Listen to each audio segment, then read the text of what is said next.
সম্পৃক্তার এখনো ঘুম ভাঙেনি। মা আজকে রথ জানিস মা?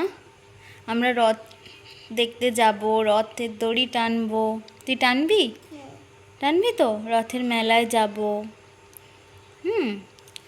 হ্যাপি রথযাত্রা। যাবি তুই? তাই বলে দে সবাইকে গুড মর্নিং বলে দে। আলে বাবা, চলো ব্রাশ করে নেবা। হ্যাঁ, জল খাবে? আসো ব্রাশ করে নেবা, আসো। Hello everyone, welcome back to my channel. আমি পূজা, আর আমার নতুন একটি ভিডিওতে তোমাদের সকলকে স্বাগতম। তো আজকে রথযাত্রার দিন সকাল থেকে আমি আমার ব্লগটা স্টার্ট করছি।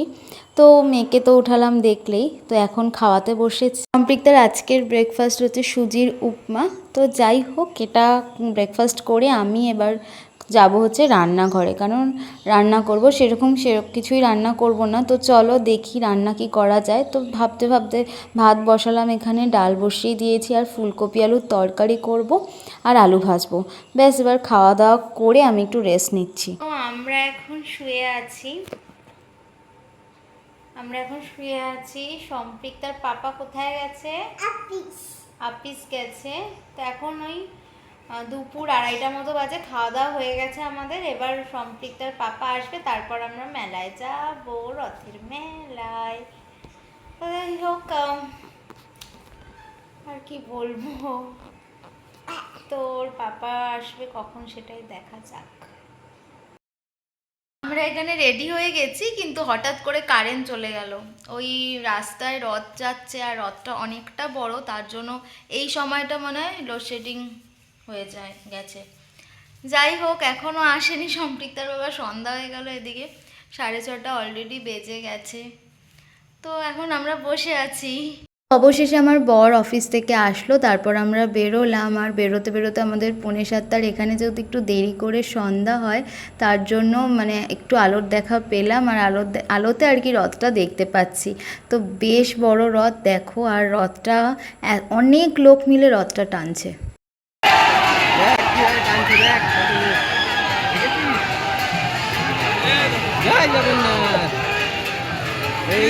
আমরা 3জন এখন একসাথে ক্যামেরাবন্দি হয়ে নিলাম। এবার রথ দেখতে এসে আমার মেয়ের খুব আনন্দ।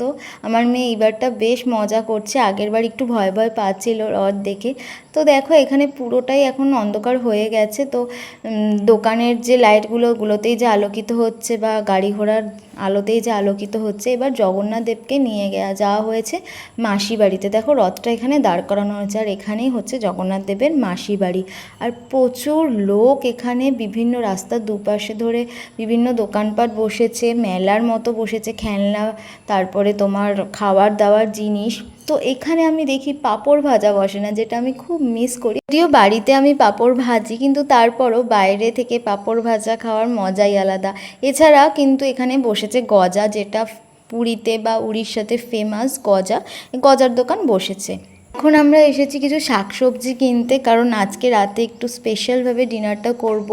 তো চলো, শাকসবজি কেনার পরে আমরা যাব হচ্ছে জগন্নাথ দেবের মাসি বাড়িতে। ঘর থেকে নামিয়ে এই যে জগন্নাথ, বলরাম, সুভদ্রা 3জনকেই বসিয়ে দিয়েছে তাদের আসনে। এবার এখানেই বেশ কয়েকদিন ধরে জাঁকজমক অনুষ্ঠান হবে, ভোগ খাওয়ানো হবে। যারা যারা সন্ধ্যা প্রদীপ জ্বালাতে চায় বা মঙ্গল কামনায় প্রদীপ জ্বালাতে চায়, তারা এখানে প্রদীপ জ্বালাতে পারে। বেশ ভালো লাগছিল দেখে। এরপর বাড়ি চলে এসেছি। দেখো, বাড়ি চলে এসেই ফার্স্টে প্রথম কাজ একদম পাঁপড় ভাজা, কারণ রথের দিন পাঁপড় ভাজা না খেলে সত্যি মনে হয় না যে রথযাত্রার কোনো সেলিব্রেশন করছি। তো যাই হোক, আর এখানে সাবুর পাঁপড়, এরকম টাইপেরই সাবুর পাঁপড় পাওয়া যায়। তবুও আমার ওই গোল গোল একদম সাবুদানার মতো পাঁপড়গুলো খেতে বেশি ভালো লাগে।